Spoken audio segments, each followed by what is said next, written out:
Hey everyone, we are looking at part 2 of our periodic table lessons.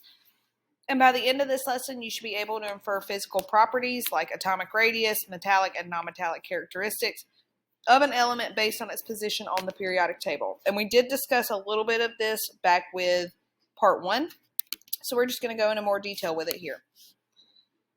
So first, metallic character is defined as the reactivity of a metal. And remember, metals want to lose electrons to become more stable. And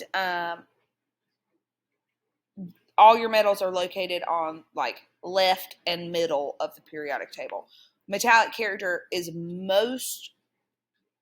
highest, I guess is what I should say, at the bottom left corner. So like francium. Cesium, francium, right there. And then non-metallic character is the reactivity of a non-metal. So it's the opposite of metallic character. And remember, they want to gain electrons to become more stable. These are located on the right.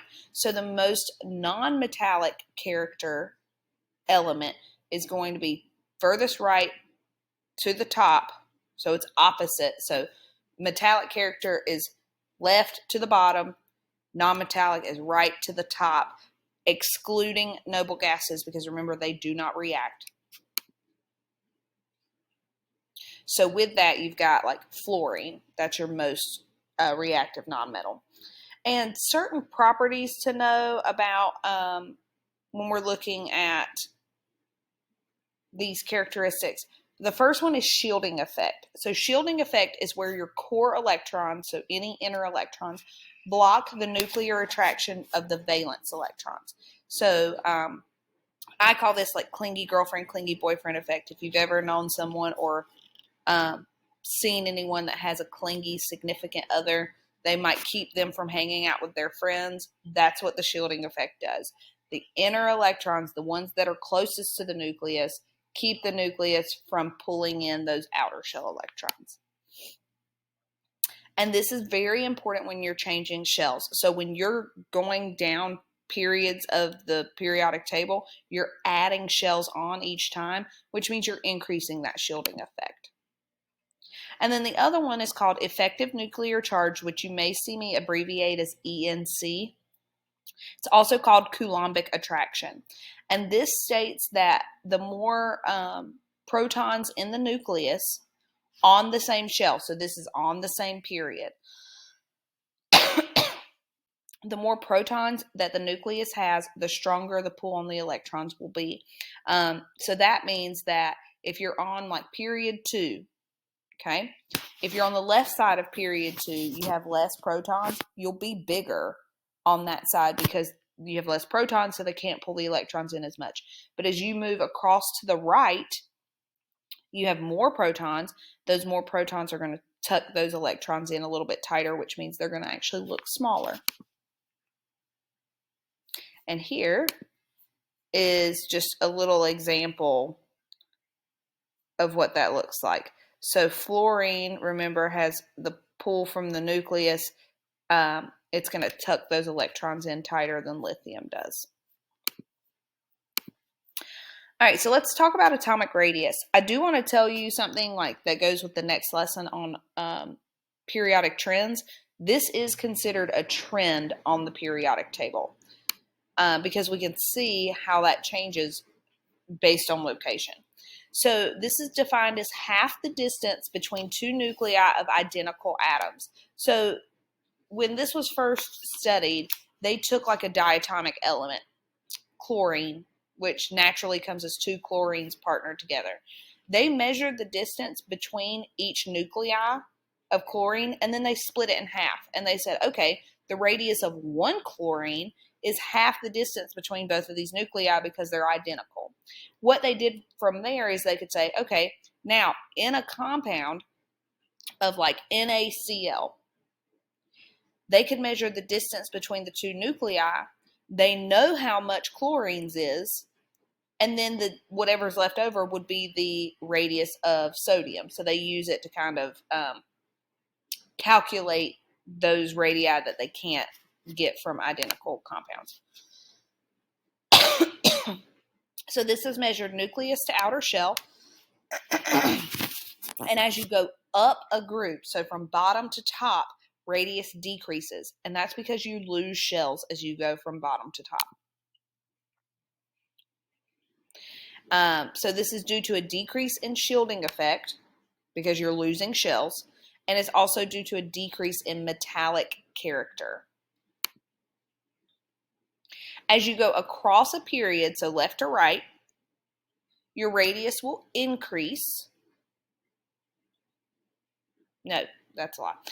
Your radius decreases. Let me fix that. Decreases. And this is due to effective nuclear charge. So you increase your effective nuclear charge as you go left to right because you're adding on more protons. It tucks it in. It gets a little bit tighter.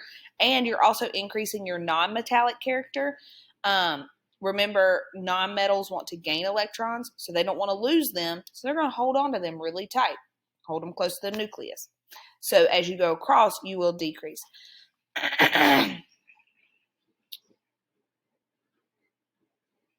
Your atomic radius, yes. So as you go up and to the right, so I'm going to draw this down. You go up and to the right on the periodic table. This equals a decrease in atomic size or radius. So that's a good note to have there. So up and to the right, you decrease atomic size.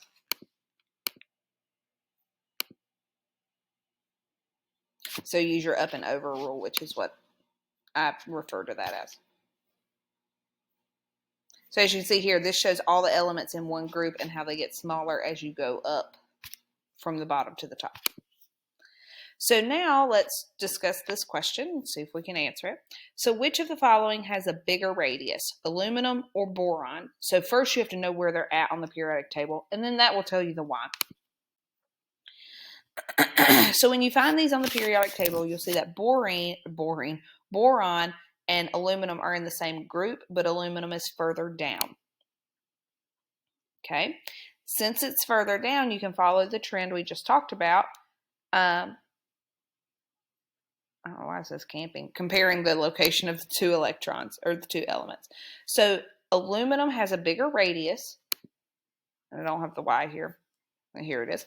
Aluminum has a bigger radius because it is lower on the periodic table, so it experiences more shielding effect, and therefore it's going to be bigger because those electrons will be further from the nucleus.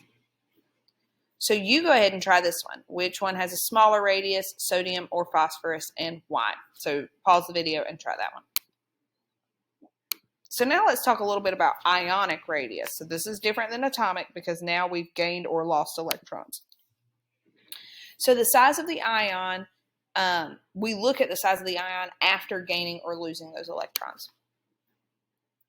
And shielding effect and effective nuclear charge will play a factor when comparing the sizes of these ions.